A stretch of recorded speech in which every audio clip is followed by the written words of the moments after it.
We know that that's for the cameras, not just for the court. Diba? Kasi kaming 24, whether we watch it here, we watch it in our cell phone, we watch it inside, kami magde-decide. But we all know we're also trying to convince you, not we. The prosecution and defense is trying to convince the public that either the vice president or her office or whoever is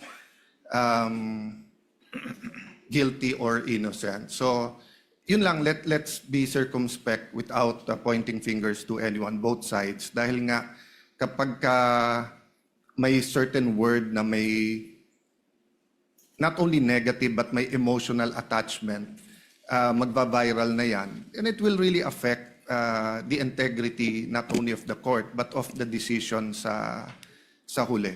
Diba? So, I just like to agree with you and emphasize na, you know, in the future, if you say that nagkamali, let's not kid each other. No? Kahit kaming mga senator judges, nagkakamali din kami.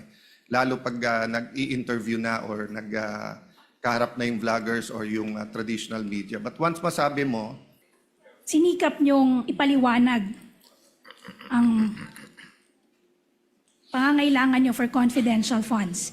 Sinabi ninyo, and I quote, the OVP identified the need for the conduct of surveillance activities to enable to craft narrowly targeted and responsive programs that would ensure peace and order and prevent criminal activities, particularly those of organized criminal groups and communist insurgents. End of quote.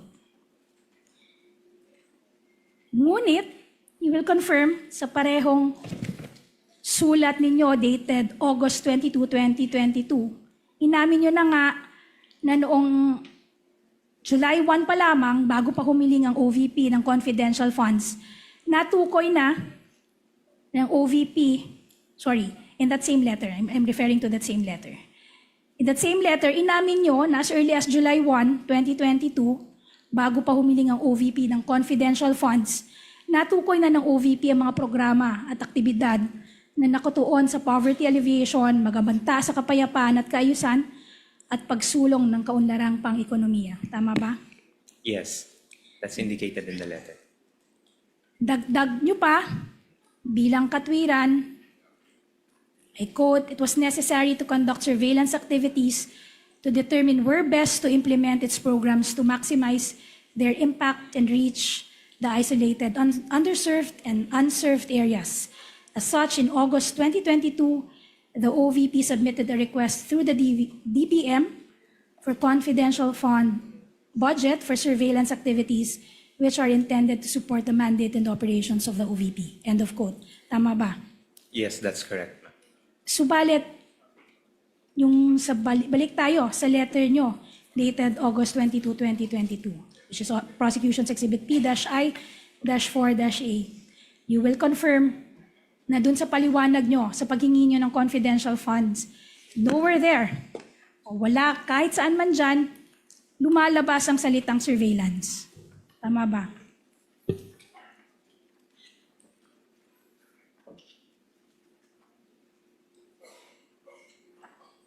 Based on the letter that we submitted, ma'am, there's no indication of the word surveillance. Dahil nga, ang purpose na sinabi ninyo ay, and I quote, for in consideration of the safe implementation of the various projects and activities under the Good Governance Program and the conduct of official engagements and functional representation. Diyan sa same letter na yan, hindi rin sinabi na gagamitin ng confidential funds para sa identification of areas for program implementation. Tama ba? It is not specifically stated, ma'am, in the letter, ma'am. Although in the letter, ma'am, there's already in consideration for the safe implementation of various projects and activities under the good governance. Pero hindi sinabi dito na the confidential funds will specifically be used for identification of areas for program implementation. Based on the letter request, ma'am, there's no specific explanation, ma'am. And the explanation given was in fact for the safe implementation of OVP initiatives and confidence building. Yes, Tama ba? Based on the letter request, ma'am, that's the wordings that were indicated. And also, if you will refer to the physical and financial plan that you subsequently submitted to the DBM, sinabi nyo pa, nilagay nyo, sinaad nyo sa physical target, number of identified areas with surveillance conducted and monitored. Hindi ba?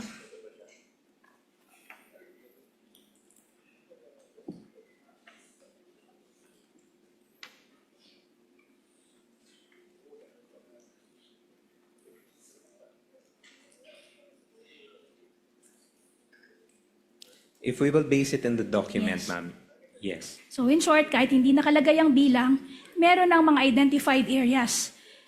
May mga lugar nang natukoy dun sa physical and financial plan. Tama ba? Ma'am, I cannot directly answer, ma'am, if there were identified areas already when the PFP was crafted, ma'am. Okay. So punta na lang tayo ngayon sa August 22, dun sa dating August 22, 2022 letter. Na inamin mo nga, na as early as July 1, 2022, meron ng 7 satellite office na naitalaga. Sa Bacolod, Cebu, Dagupan, Davao, Surigao, Tacloban, Zamboanga. Tama ba?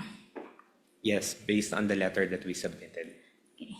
And in that same letter, naglaki pa kayo ng Annex A na parehong sulat ng aktual na benepisyaryo ng medical assistance linggo-linggo mula unang linggo ng July 22 hanggang sa mga sumusunod na panahon. Tama ba? Yes, this is the projection that we submitted.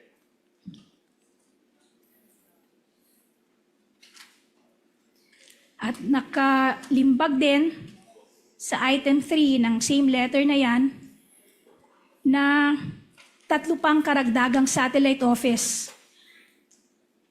Ang augmentation ng libreng sakay, 3 OVP food truck, at Peace 911 sa Marawi. Tama ba? Yes, that's indicated in item number 3 for the additional positions. Okay, so even before the confidential funds were released or bago pa mailabas ang confidential funds, meron na kayong mga na-identify na paglalagyan ng mga satellite offices. Tama ba? Yes, there were plans already And pagro-rolloutan ng mga programa ng OVP. for Tama ba? activities. Diyan sa November 30, 2023 letter din ninyo, sinabi nyo, and I quote, "The OVP opened exploratory talks on the surveillance activities to be conducted and identified information agents to be engaged. The OVP built its information database and established a network of information agents. As such, when the requested confidential funds was released on December 13, 2022 through SARO BMB-C-22-001-2004, the OVP was able to finalize definitive agreements and obligations based on the plan." End of quote. Inilarawan ninyo sa sulat na yan ng exploratory talks. Tama ba? Yes, this is based on the information from our security officer. Sinabi niyo rin, information agent na identified, kasama ng information database, network of information agents. Tama ba? Yes, as provided by our security officer. Okay. Again, wala ni isa man dito ang nabanggit sa August 2022 confidential fund request. Tama ba? Based on the initial request, no information indicated. At wala rin kahit alin man dito ang lumalabas sa PFP for 2022. Tama ba? When you say, you mean, ma'am, yung... These items, these words, information database, network information agents, identified agents, walang kahit anuman na lumalabas. Yes, ma'am. Based on the document presented earlier, ma'am, no such wordings, ma'am. Okay, hindi rin kayo nakilahok sa supposed exploratory talks na ito. Binatay nyo lamang ito sa kung anong inireport sa inyo. Tama ba? I had no participation, ma'am, because on matters of security, ma'am, that is not my expertise, ma'am. So this is from our security officer. Okay. In that same letter, as I've mentioned and as I've read, Binanggit niyo rin finalized definitive agreements. Yes. Pero wala kayong ni isang isinabmit din na kahit isang definitive agreement. Kahit isa sa mga definitive agreements na inyong tinutukoy dito sa inyong November 30, 2023 letter. Tama ba? Ma'am, when you pertain to definitive agreements, ma'am, you mean documented agreements, ma'am? Yes. Kasi para maging definitive agreements, kailangan cast in stones. Ibig sabihin, nakasulat siya.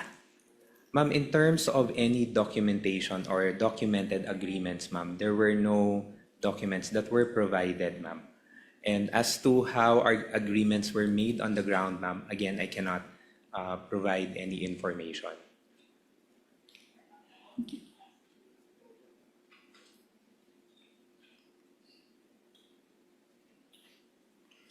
You will confirm that from the time the SARA was released on December 13 to the drawdown of the check noong December 20, 2022, itong araw lamang ang naglapse.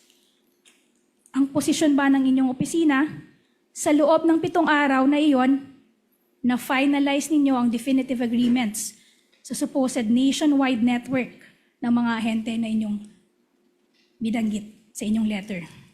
Ma'am, as to how the agreements were finalized or made, ma'am, that I cannot provide an answer, ma'am, if those were done within the 7-day period. Okay. In that same letter, for the first time, you also denied that the 2022 confidential funds were spent in just 11 days. And your explanation was, and I quote, on December 20, 2022, a cash advance for confidential fund was drawn to facilitate payment. Please take note of these words. For the obligations already incurred. Hence, the 125 million confidential funds were fully utilized for expenses planned, implemented, and paid during the 3-month period, meaning October to December 22, and not within mere 11 days, as what the audit observations may have suggested. End of quote. Nakalagay yan sa inyong sagot. Yes, ma'am. Ma'am, in terms of... No, it's okay, Mr. Ortonio. I'm Your satisfied Honor, with your please. answer. Your Honor, please.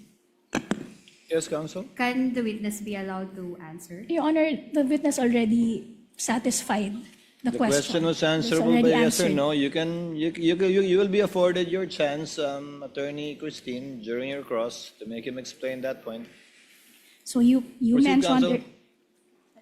mentioned earlier obligations, quote unquote, already incurred and expenses already paid. So ibig sabihin, ng already incurred ay nangako ng magbayad ang OVP bago pa mailabas ang pera. Tama ba? Ma'am, I cannot specifically say, ma'am, because arrangements made on the ground, ma'am, I have no personal knowledge on it. Pero ilumagda ka sa letter na yan, di ba? Yes, ma'am. Again, ma'am, these information, ma'am, came from the information from our security officer, ma'am. So, ibig sabihin, sinulat mo lang mechanically eksaktong words na finid sa'yo ng kausap mo. Ganun ba? Na hindi mo naintindihan kung ano yung sinusulat. Tama Ma'am, ba?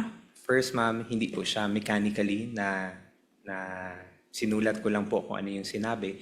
Of course, ma'am, based on the information that was provided to me, ma'am, yun yung nilatag ko doon Yun sa yung letter, nilatag mo. ma'am, for the drafting of the letter.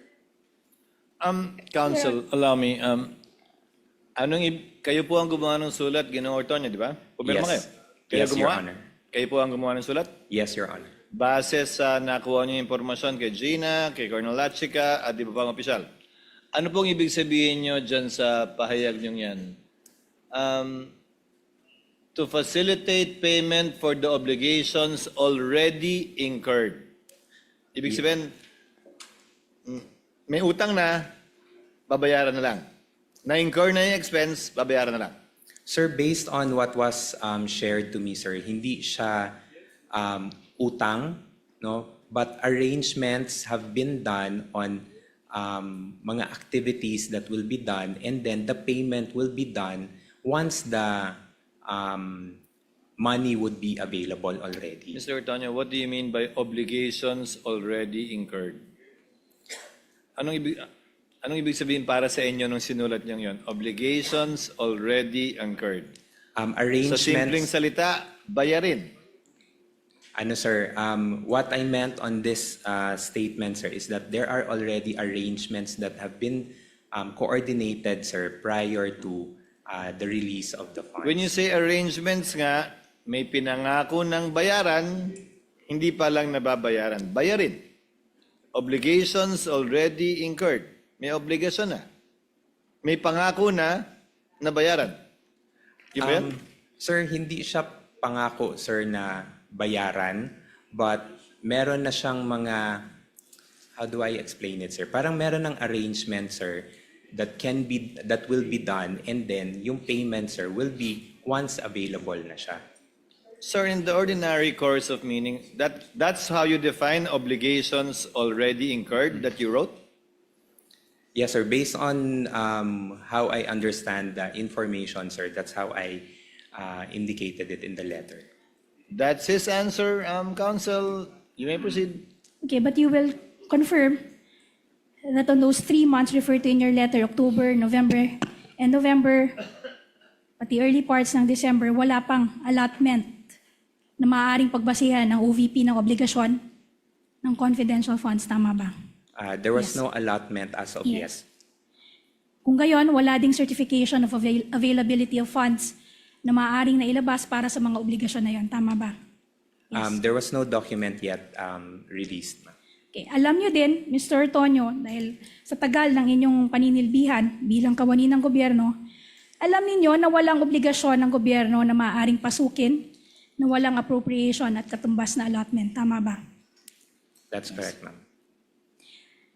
At alam din ninyo, base doon sa joint circular na iyong paulit-ulit na sinight sa mga letters ninyo, alam ninyo na ang cash advance ay dapat mauna sa gastos. Tama ba? That's correct, ma'am. Hindi ito maaaring legal na gamitin para i-reimburse o pantakip sa mga gastusing nagawa na. Tama ba? For reimbursements, ma'am, yes, Yes. that's indicated in the Yes. JC. Okay, thank you. Now, pumunta na tayo sa your reply to notice of suspension. Ikaw din sumagot sa reply. Ikaw din ang sumagot sa notice of suspension. Di ba? Yes, ma'am. I'm I'm one of the referring to signatories. the notice of suspension that I'm referring to is prosecution's exhibit P-I-13-A.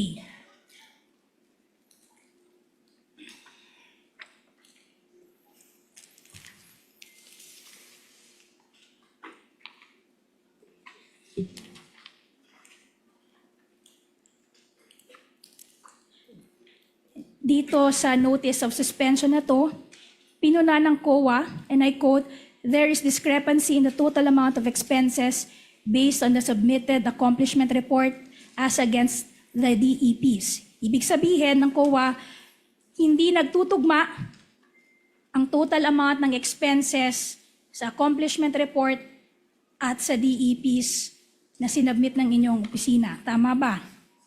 Yes, ma'am. That's correct. Ayon sa COA, ipinakita ng accomplishment report na iyong sinumite na ginamit ang confidential fund sa mga gastusing may kabuuhan ng 125 million pesos. Pero pagdating sa DEPs, nang itotal na ito, ang gastusing actual na naganap ay may kabuuhang 125,150,000 pesos. Tama ba? Yes po. That's correct. In short, may pagkakaibang 150,000. Yes. At nung sumagot kayo, dyan sa notice of suspension na yan, I'm referring to your letter dated March 13, 2024, which is prosecution's exhibit P-I-13-A. Sa sagot ninyo, ang paliwanag ninyo ay yung mga resibo, I quote, may have been inadvertently mixed. Tama ba? Yan yung paliwanag nyo dun sa 150,000 pesos.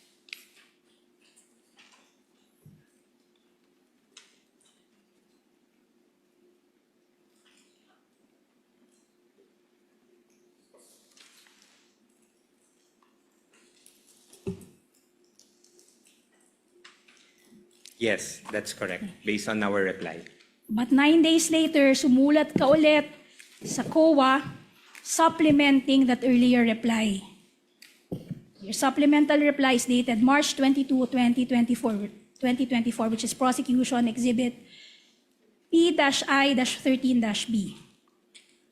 Now, dyan sa supplemental reply, ipinaliwanag niyong muli yung discrepancy ng 150,000. Ngayon, ang paliwanag ninyo, I quote, "The reconciliation shows that an amount of 50 pesos under payment of reward and an amount of 100,000 pesos under purchase of supplies were provided by Assistant Secretary Lemuel G. Ortonio out of his personal funds." Tama ba?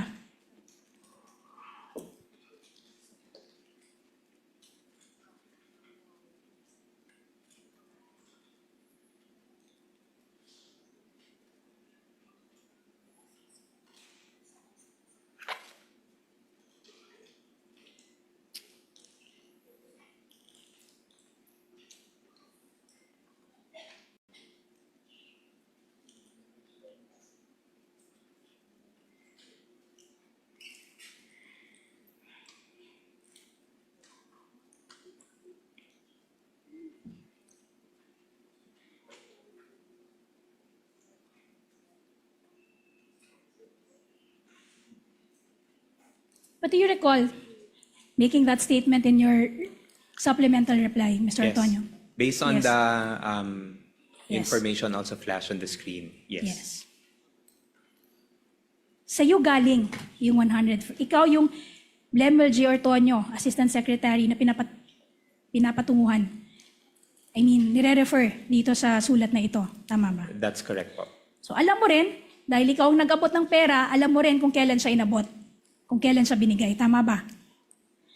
Yes. So by the time that you prepared your initial response to the notice of suspension, your letter dated March 13, 2024, yung Exhibit P-I-13-A na sa inyong tiningnan kanina, at that point, alam niyo na rin na nagbigay ka ng 150,000 pesos. Tama ba? But I had Yes. to confirm first with our special disbursing officer at the time.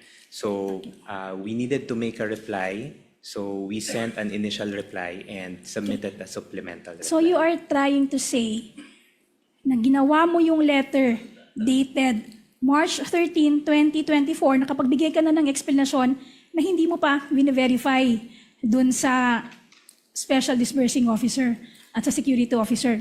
There is already a coordination. There was and already a con- coordination. Yes, Pero but hindi mo na itanong. Naitanong mo lamang 9 days later. that's why we submitted a supplemental reply Supplemental. to ensure that we provide the proper information. At sinabi nyo pa rito, that was due to the urgency of the expenses. So ibig sabihin, may sinabi sa inyong expenses na urgent kaya humingi ng 150,000. In short, pinaliwanag sa iyo kung bakit humingi ng 150,000. Yes. Ang Yes. nilapit po ito sa akin ni Miss Gina Acosta, our At sinabi SDO. niya. And then she mentioned that there was a request from Colonel Chica for And, an urgent, urgent. and there was urgency for that Yes. request. Diba?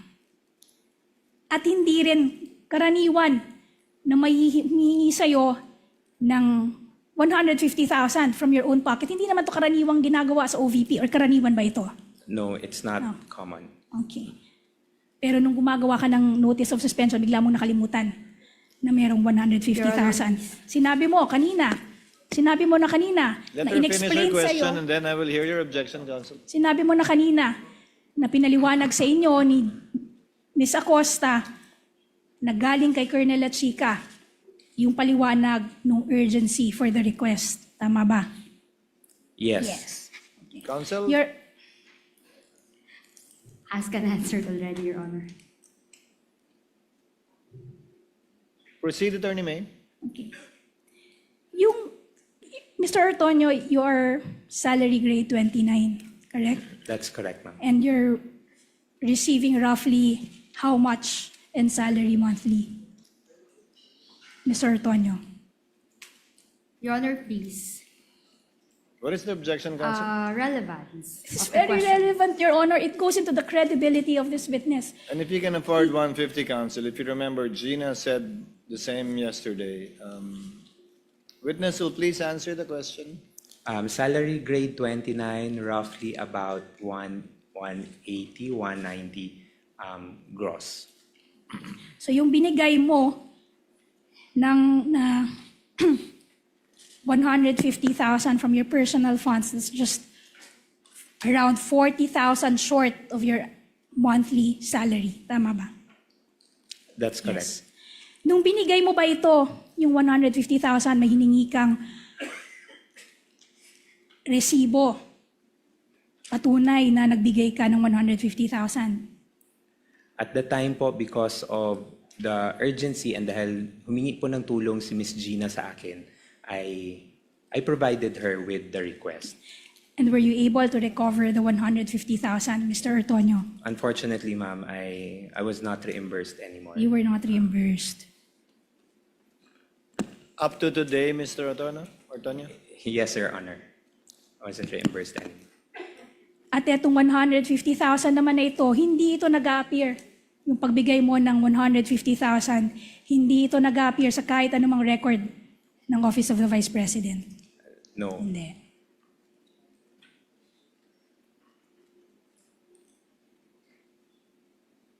Now, pumunta na tayo sa purchase of supplies.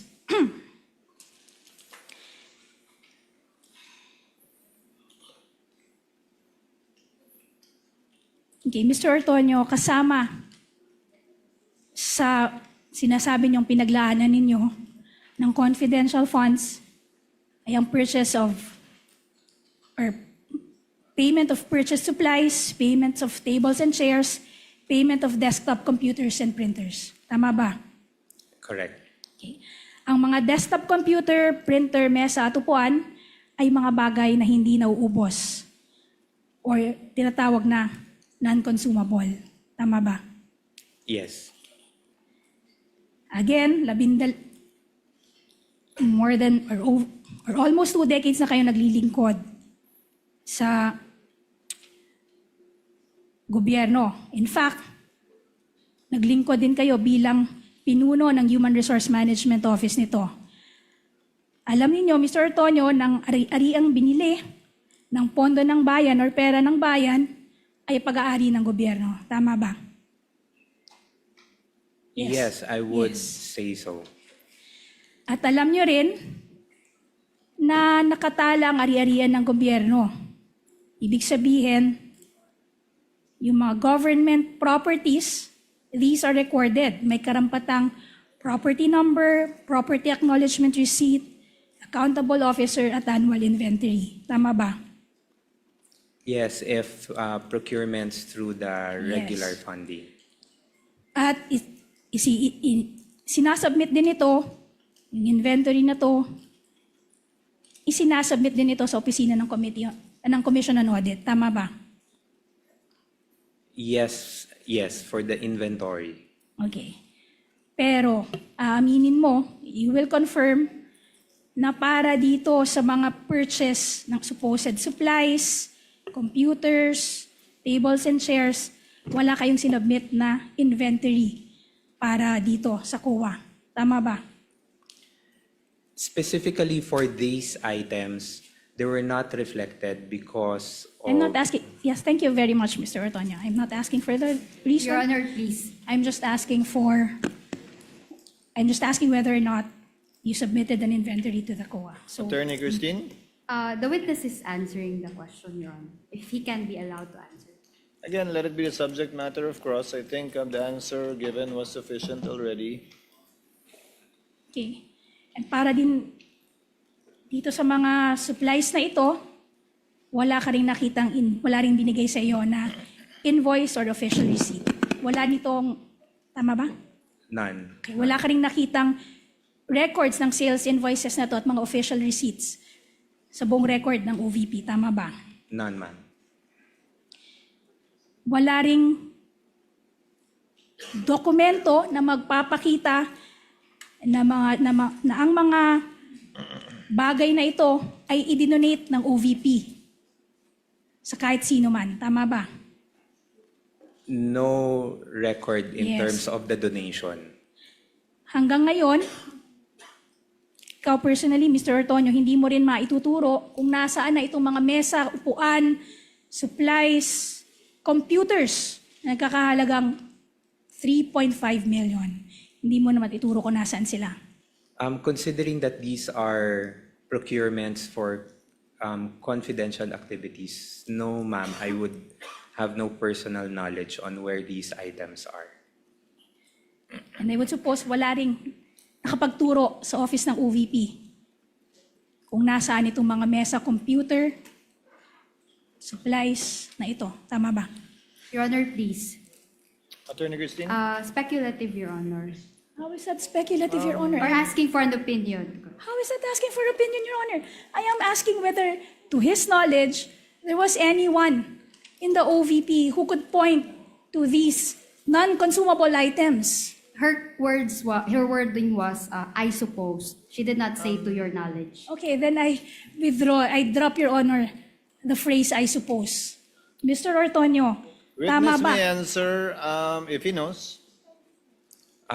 No, I would not have any knowledge also if there are other personnel in the office who would know in the OVP. Okay. Conversely, hindi mo rin masasabi kung merong nakakaalam, kung talagang nag-i-exist itong mga mesa, tables and chairs, computers at supplies. Your Honor, please. Already asked and answered and repetitive.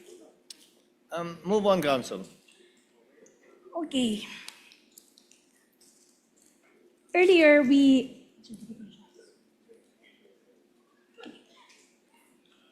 Mr. Ortonio, we just parked one item, yung certifications that were attached to the liquidation reports.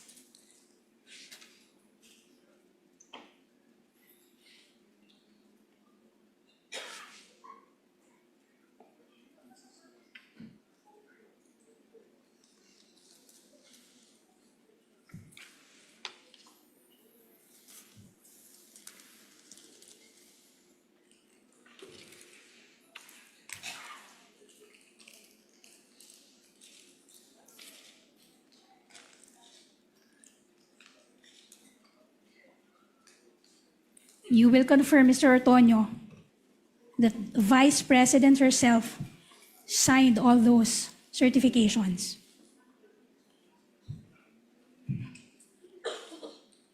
Yes, ma'am, based on the documents that were presented. By the way, Mr. Ortonio, earlier you mentioned that you submitted PIORs. Did you ask Ms. Acosta and the security officer kung meron man, ano-ano itong mga threats na na-identify in the course of the disbursement of the confidential funds? Naitanong nyo ba? No, I did not ask anymore, ma'am. Okay. So just to summarize, Mr. Ortonio, doon sa August 22, 2022 letter,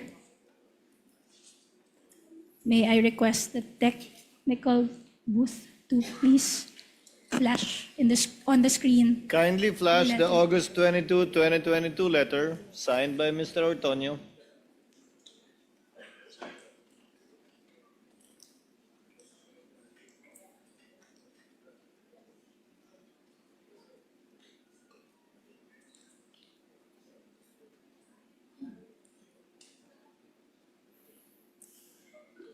Just to summarize, in that letter, ang pinigay niyong paliwanag para sa confidential funds ay para sa tatlong bagay. Good governance program, functional representation. para sa travel ng Pangulo. Tama ba? Can I see the document first?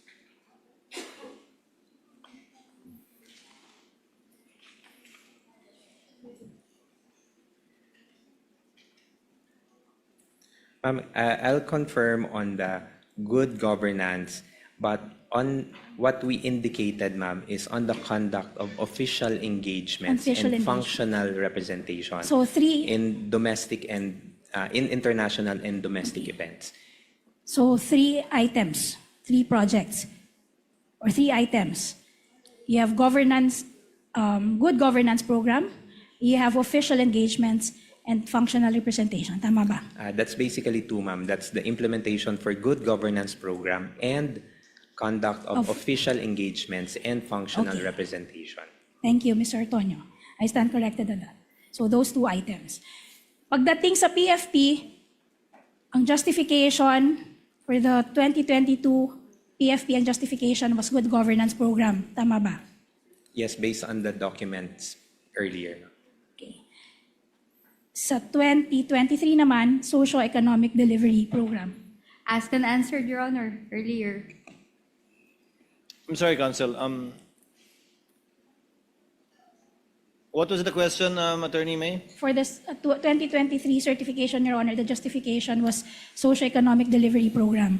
Asked and answered. On the assumption that she's winding up, Attorney Christine, because she said Yes, Your she's Honor. summarizing the points that were the points that the witness had already answered to. I will allow it. Witness may answer. Yes, Mr. Antonio, do you want the question repeated? Yes, kindly repeat the question, ma'am. For the 2023, ang paliwanag niyo para sa confidential funds ay dahil gagamitin ito sa socio-economic delivery program. Tama ba? Yes, as indicated in the document earlier. Okay. At sa mga certifications naman na isinumitin ninyo in response to the AOM, sinabi dito na ginamit ang confidential funds para sa surveillance to ensure that no untoward incident will happen. Tama ba? Yes, based on the document Based on earlier, the ma'am. document. At para naman sa sagot nyo sa AOM, pati sa NS, ang sinabi naman ninyo, gagamitin ang confidential funds para sa surveillance activity that would help you determine and identify areas kung saan i-roll out yung mga proyekto ninyo. Tama ba? That's one of the That's one of justifications that we indicated. yes, which never appeared in the prior documents. Tama ba? Yes. Yes. So in short, nagbigay kayo ng 4 na bersyon, 4 na rason para sa isang pondo. Tama ba? Your Honor, please. I was expecting something, Attorney Christine. Yes. Yeah, it's misleading, Your Honor. 4 na version and conclusion of fact.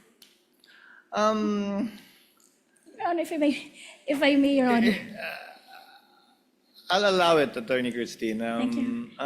The witness is intelligent enough to be able to identify that indeed some answers were different from the previous ones they gave. And just to set the record I'm just straight, not Your so Honor. sure if it's 4, but Just to set the record straight, Your Honor, I did not say 4. I mentioned 5. ang dinig ko nga 4 eh. Ang dinig Sorry. ko 4 eh. 4. Yes, So I 4. don't know the number of versions you have, but you do admit that several versions or explanations were given, not For the same for the fund. same expense. There were different justifications. Okay, different justifications for the same fund, for the same confidential fund. Tama ba? Can Yes. I clarify? Just say yes or no. There were four explanations. There were 4 explanations for the same fund. Yes. Yes. Yes. Okay. So in short, paiba, you will also agree with me na kapag paiba-iba ang rason, maaring nagsisinungaling lang or talaga namang ito ay isa lamang scam. Your Honor, please. You and I both know, Attorney May, I have to sustain whatever basis for the objection Attorney Christine may Yes, Your give. Honor. Move to strike the scam and nagsisinungaling. So stricken off the record. Last item, Your Honor. Yes, proceed, Attorney May. Okay, Mr. Antonio, kanina sinabi mo na si Vice President mismo ang humingi ng confidential fund sa simula pa lang. Siya ang humingi ng 250 million mula sa DBM. Tama ba? Yes. Siya rin ang nag-decide kung kung magkanong amount ang ire-request. Tama ba? Ultimately, sa kanyang nanggaling ang desisyon. Tama ba? Yes. At pinirmahan niya rin ang approval para sa pag-release ng pondo. Tama ba? Through the disbursement vouchers. Tama ba? Yes. Yes. Pinirmahan niya rin ang mga liquidation reports at certification supporting the liquidation reports. Tama ba? Yes. Okay. In short, you will agree with me. This whole confidential funds matter, ang arkitekto at mastermind nito ay si Vice President Sara Your Honor, Duterte. please. Your Honor, please. Objection. Sustained. Counsel, Mastermind. Move to strike, Your Honor, the Your Honor, statement. may we request, Your Honor, that it remain on record? may I request you likewise Move to strike, Your Honor. I will have to strike it off, Counsel. Kindly replace it with words that are more acceptable, such as that everything was approved by and with the consent of or with the full knowledge of. It's up to you. I don't want to put words in your mouth. Mr. Antonio, she was the architect. Yung confidential funds na to, Objection, Your Honor. kung paano ito i-disperse at gagamitin, i-utilize, Objection. siya ang architect ng buong ito. I will have to sustain the objection again, Counsel. Allow me. Mr. Tonyo, lahat ng nangyayari at ginawa kaugnay ng confidential fund mula sa paghingi nito sa DBM, sa paggastos, kung paano ito ginastos, paano ito niliquidate, kasabay na yung mga sagot na binigay kaugnay sa OEM, Notice of Suspension at Notice of Disallowance. Lahat ito ay alam, nasa ilalim ng supervision, pinahintulutan at inotorisa ng ikalawang Pangulo. Wait. Gusto mo i-say ko? Can you repeat, Your Honor? Lahat ng bagay kaugnay sa confidential fund mula sa pag-request, sa pag-release, sa pag-encash, sa paggastos, sa pag-liquidate, sa pagsagot sa mga AUM, Notice of Suspension at Notice of Disallowance, ay una, nalalaman ng ikalawang Pangulo. Pangalawa, inotorisa niya base sa mga pirma niya sa iba't ibang dokumento. At pangatlo, ay nasa ilalim ng kanyang supervision bilang head of agency. Would that be an accurate statement or tell me if it's not? Based on my understanding, sir, and based on what I know, sir, yes, the Vice President knows about the confidential activities and how it is being implemented. I'll pursue it further. May ginawa ka ba na hindi alam o inauthorize ni Vice President Sara kaugnay sa confidential funds kasabay na yung pagsagot mo sa mga AUM, Notice of Suspension at Disallowance? None, Your Honor. Lahat alam niya at inauthorize niya. Yes, Your Honor. Sa pagkakaalam mo, may ginawa ba si Gina o si Colonel Lachica kaugnay ng confidential funds mula sa disbursement, mula sa withdrawal, disbursement at liquidation na hindi nalalaman o inautorisa ng ikalawang Pangulo, if you know? As to Miss Gina and Colonel Lachica, Your Honor, I would have no personal knowledge on it. Okay. Your Any Honor, final questions, Attorney May? That would be all for direct, Your Honor. Your Honor, please. Yes, Attorney May, Attorney Christine rather.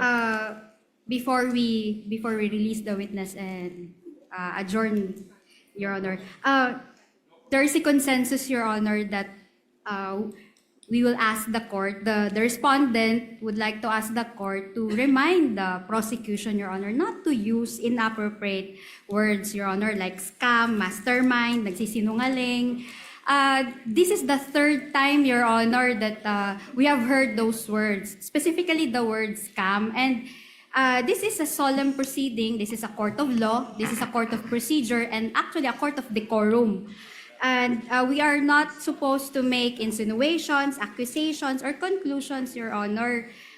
So we request the court to kindly remind the prosecution. Yes, I agree with counsel. Earlier, the court made an admonition and reminder to the counsel for the panel of prosecutors, but did not strike out those statements. But subsequent similar statements made were stricken off from the record by the presiding officer. But it does seem that it's becoming a,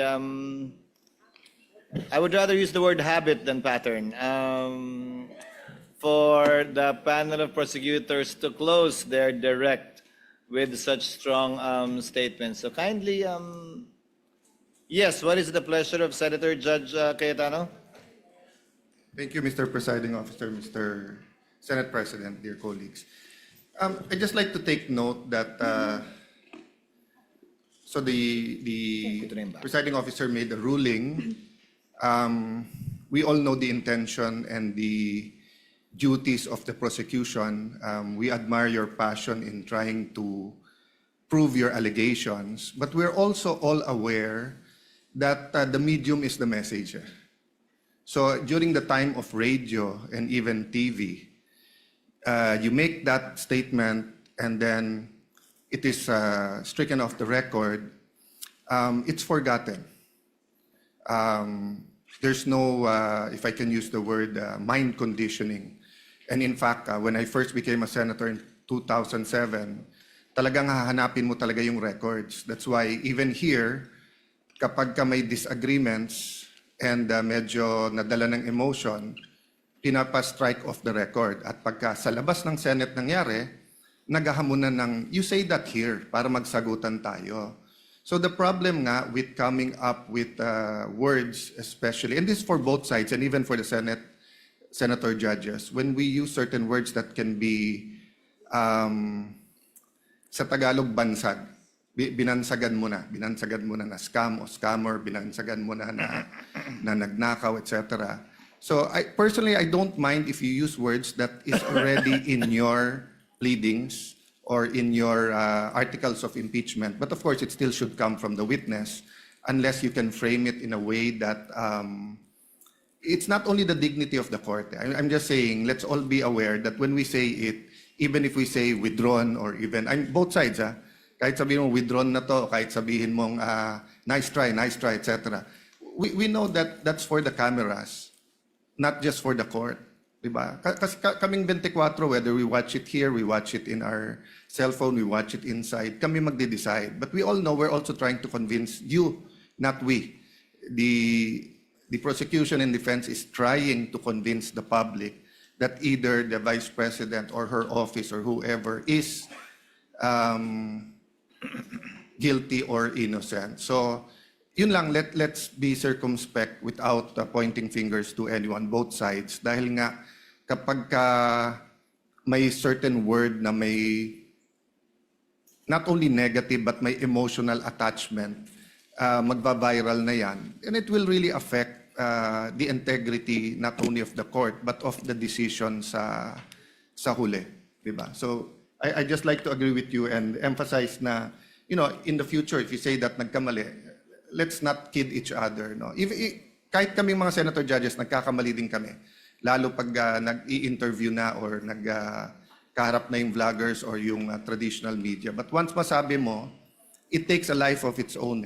Diba? Those words. So we have to really be more circumspect in choosing our words, Mr. I will allow Attorney May to comment before we proceed with other administrative matters. Yes, Attorney May? Well, Your Honor, we apologize if sometimes we get carried away by our zeal and our passion, Your Honor. But we at the prosecution, we just want to call a spade a spade. Within limits, But- you may. Yes, Your Honor. But henceforth, to borrow the words of my colleague, Your Honor, we will try to behave. That will be part of the chair's ruling as well. However, since we're ending at 2:30, Attorney Christine, your cross will proceed tomorrow Yes, Your Honor.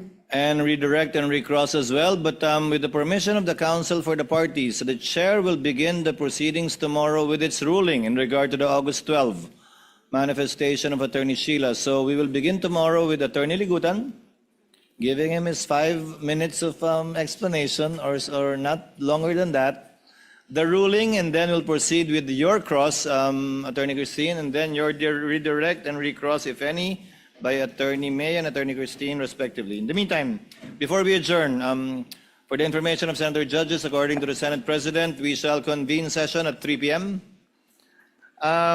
The court acknowledges the report of the clerk of court with respect to the comparison of the acknowledgement receipts and directs the clerk of court to furnish a copy of its findings, which the presiding officer initially mentioned last week, to the counsel for the parties as well as the senator judges. So ordered. In relation to the condition of Edward Fajarda, I am in receipt of a report by Dr. Season, the Bureau Director of the Medical and Dental Bureau, rather, of the Senate, confirming the condition of Mr. Eduardo Fajarda, that he is recommended to have bed rest or to rest for 2 weeks, which began last August 20 and which shall end on September 3. Chair therefore instructs the clerk of court to issue the corresponding subpoena in the subsequent trial date on September 7, 2025 at 10 a.m. The court would also like to note and point out the manifestation yesterday of Attorney Sheila on the 5-day notice rule. When we checked the TSN, just to make sure, the 5-day notice rule applies to witnesses not mentioned in the pretrial order. In regard to witnesses mentioned in the pretrial order, it will not apply, although as the chair already stated yesterday, you still have enough time, Attorney Sheila, because I think you will be able to cross Colonel, who's the first, would you know, Attorney May, who's the first witness, if ever, that you will call a Colonel? Colonel Boransing, Your Honor. If at all, the cross-examination of Colonel Boransing will happen on a Monday, so you still have more than enough time to prepare for your cross of the good Colonel. Then Tuesday, then more than enough time. Yes, Attorney Sheila. Good afternoon, Your Honor. Good afternoon, ma'am. Your Honor, I would just like to return to the presiding officer's statement on the application of the 5-day ruling or schedule for the disclosure of the witness. If I may just be clarified, because as far as I recall, this 5-day ruling was a product of the proposal and counter-proposal between the prosecution and defense during the pretrial stage. In fact, when the prosecution submitted its proposal, its written proposal, the initial proposal by the prosecution was only for a 3-day prior period to disclose the witnesses. But we counter-proposed that parties be allowed at least 5 days so that each party may be given ample time to prepare for the examination of the witnesses. And so I'm partly confused, Your Honor, as to the statement that the 5-day rule only applies as to the witnesses who were not disclosed in the pretrial order. When we checked, counsel, that was the ruling on the chair. In fact, twice. In fact, however, having said that, this situation is unique, as pointed out by the lead prosecutor yesterday, because their intended witness is unavailable because of an ailment, and that they had to fill in with a new witness who is in the pretrial order. And given the amount of time being spent on the witnesses and the interjection of judges, in any case, you will still have your 5 days, in fact, more than 5 days, Attorney Sheila, for this witness. Yes, and sir. the presiding officer will be conscious of the fact that as much as possible, the witnesses for the following week should be announced by the lead prosecutor on a Wednesday the week before. Okay. To afford ample time for both sides to prepare, even when it comes, when your time comes, Attorney Sheila, to Yes, present your Honor. evidence in chief. I understand, Your Honor, but if I may just be allowed also to explain Yes, ma'am. further my concern. My concern is that if this is the new rule moving forward, that it would seem to me that there would be no more period or prior period to be observed in relation to the disclosure of witnesses for the following days or hearing dates, then that would be a concern, not only for the defense, but also for the prosecution when the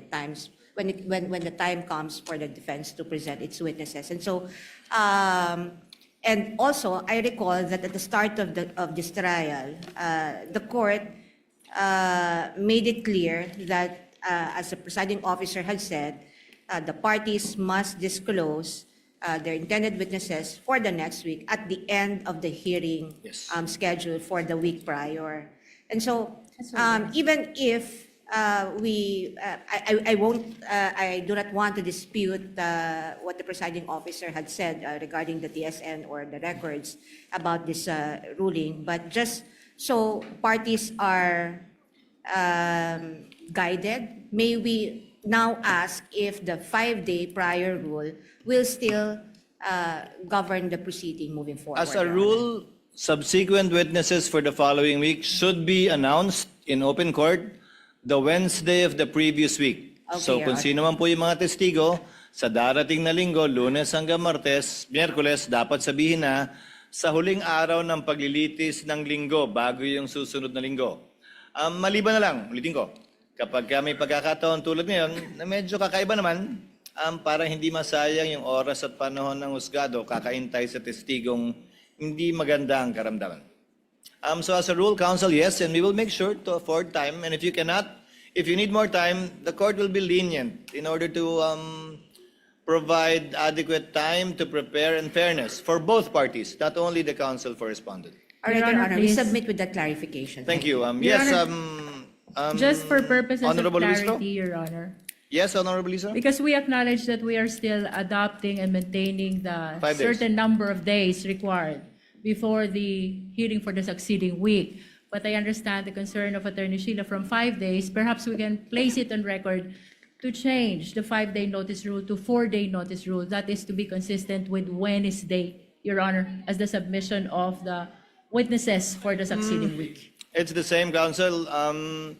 Wednesday, Monday would be the 5th day, so that's still 5 days. It's not necessarily 5 days prior. Let's stick to what was originally agreed, and by way of exception, as the need arises, we will cross the bridge when we get there and still ensure that both parties will be given adequate time and will be given fair shake Thank to you, Your Honor. prepare Just for the witness. one more point, Your Honor. Yes, Just Attorney to Sheila? avoid any ambiguity, may we also request a disclosure be made via email, Your Honor, so that the disclosure be received by the other party in a timely Via manner. email Thank you. before the trial on Wednesday, because on a Wednesday, we'll hear it anyway. We're Attorney okay Sheila. at the end of the trial day on Wednesday, Your Honor. But we'll hear it anyway in open court. Well, whether they do it in the morning or if they choose to do it after the hearing on Wednesday. Your And Honor. Thank you. one more thing, Honorable Luistro, Chair would like to remind the prosecution to kindly submit the proposed circumstances or stipulation, facts for stipulation and documents for stipulation at least a day before the witness is set to be presented, so that the counsel for respondent will have ample time to review, study it, and hopefully shorten the proceedings by stipulating to it. Same ruling applies to the counsel for respondents when their time comes to present their evidence in chief. We know the We instructions, Your submit, Your Honor. Honor. Thank you. What is the pleasure of Senator Judge Zubiri? Yes, thank you very much, Mr. President. Before we adjourn today's session, I'd just like to ask broad strokes, the timelines moving forward for the impeachment proceedings, because we're also entering the budget season. As a matter of fact, Monday to Wednesday, nandito na po tayo from 9 to, well, ako kasi majority leader po tayo, so I'm last to leave. So 9 to 8, nandito po ako, kasama na ibang mga kasamahan ko dito. Monday, Tuesday, Wednesday. Thursday is hearing of our committees. And we have only one day to have our committee hearings. And so we just like to be guided accordingly. Once the budget starts being discussed, all departments will be coming here. Thursday, Friday, Saturday siguro, abot tayo ng Saturday. So wala nang pahinga yung mga staff natin. I just want to know from the presiding officer, what is the plan? Are we going to take this all the way up to December? Because Burr months are fast approaching. I think in 2 weeks' time, Jose Marichan will be singing again in all the malls. Kidding aside, we just need to be guided accordingly for our legislative calendar as well, Mr. President, Presiding Well, Officer. Just for the- broad strokes, maybe from the prosecution, do we know, are we going to finish this before the December break? Because we want to know if we're going to continue all the way till February on this topic, so that in the legislative calendar, we can also make adjustments. Meron po tayong legislative calendar that we approve both houses. So at least kami, also, if there's an impeachment calendar, then we can be guided accordingly, because the chairman of the Committee on Finance is heavily stressed out. Every time I see him, he doesn't know how we're going to have the hearings all together, Mr. President, Mr. Presiding Officer. Just some queries, administrative queries, so that we can move forward and make both the impeachment calendar and the legislative calendar work for these two proceedings, which is basically the impeachment and legislation, Mr. President. To respond to Senator Judge Zubiri, in broad strokes, the presiding officer is optimistic and hopeful that we will complete these proceedings before the end of the year. Second, we will be having a more specific schedule for the impeachment once our chair of the Committee on Finance comes up with his calendar for the deliberation on the budget. Given that that is the most important piece of legislation that the Senate as a legislative body is supposed to pass, we have to allocate enough time for that to ensure its passage before the end of the year, giving due consideration to the Bicameral Conference Committee as well as inputs coming from the House of Representatives through the GAB. So once that comes out, Senator Judge Zubiri, we can roughly give you a picture and idea with respect to the timeline and the schedule, and if we will shift, and if we will indeed shift, how and when.